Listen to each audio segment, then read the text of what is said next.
to welcome President Barack Obama and Governor Mitt Romney. With no previous experience and a sheer vast array of presidential contenders, the Kenyan media has big plans afoot to have presidential candidates go toe-to-toe like their American counterparts.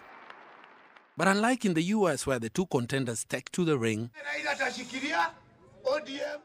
Kenyan media practitioners are scratching their heads over a potential slugfest that will have more than two contenders crowding in. Excitement is already building up, with many savoring the first ever presidential debate in Kenyan history. The idea of a presidential debate is to move politics out of ethnicity, out of tribalism, out of regionalism to issues that touch on the common mwananchi. The Kenyan electorate for the first time gets the opportunity to fire questions at their leaders, gets to hear them sound out on policies, and see them engage each other in a debate. But unlike in the American debates where only two of the top contenders get grilled, Kenyan media houses are still contending with what so far looks like a nightmare scenario with 10 candidates and counting. For the first time, I think it will be a very strong nightmare for the political candidates and another nightmare for the media houses. It's very difficult to get a set with 11 candidates on one go.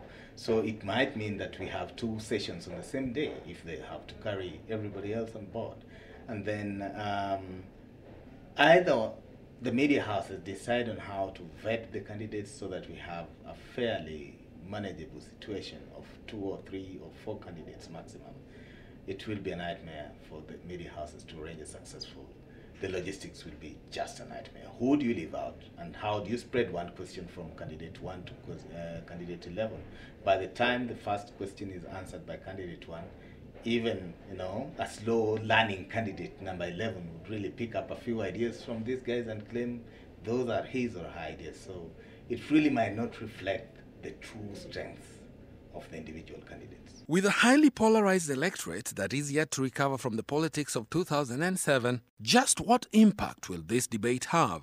There are two categories of electorate. There are those who are elites or those who have a grasp on what issues involve. And then there's the common mwananchi who normally wants to go to a public rally and be entertained. So you're talking of two classes of citizens. One will understand, one will not even pay attention. It will certainly have direct impact, especially on those elite voters who are still undecided. Those are the ones which will either be won over or be lost. So you can say that to a lesser extent, maybe 15%, at most 20% of the voters will be influenced by this debate. But otherwise 80% either have made up their mind or won't pay attention in the debate determining how they finally vote. Possibilities of influencing the voting patterns, I think very minimal. Kenyans do not vote by how best a candidate argues. And for the first time, we're going to see candidates try to sell their ideas on public podium. We vote along ethnic lines. You see political alliances being shaped up along ethnic orientation. Unakuwa Mkenya kwanza kabla hujakuwa Mkikuyu, kabla hujakuwa Mkamba, Mluhya, Mjaluo, Mmeru, wewe ni Mkenya, sio? Given the grim fact of negative ethnicity in Kenyan politics, just how will media houses crowdsource for the audience? How will they convince the candidates against bussing in their backyard supporters and cheer squads? The issue of media ownership further complicates the equation. People feel certain media houses are partisan, certain media practitioners are partisan, but the long and short of it should be that these people who will be asking questions should be sourced in a balanced way to reflect Kenya's diversity. Out on the street, opinion can be divided into those who are optimistic about the impact of the presidential debate and those who are not too optimistic. There's no problem with trying.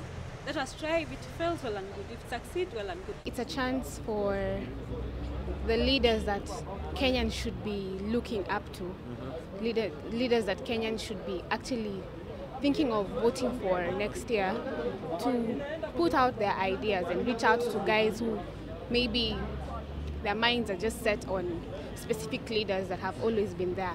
I know many people have made up their minds. You may not even change them, even if you tell them what they are going, either they are going to vote in party party affiliations or ethnic. But to me, I think we have never had the best candidate because all these are just remnants of the other regimes. Kenya ukabila ndio inakuwa mbele. Ni lazima mtu apigie mtu yao. It's true. There is a perception that political alignments are more of tribal alignments. But let's be a little bit optimistic. As the Supreme Court finalizes the rules and regulations for the presidential campaigns, media houses are also thrashing out logistics on how to conduct the landmark presidential debates. Boni Odinga, Internews.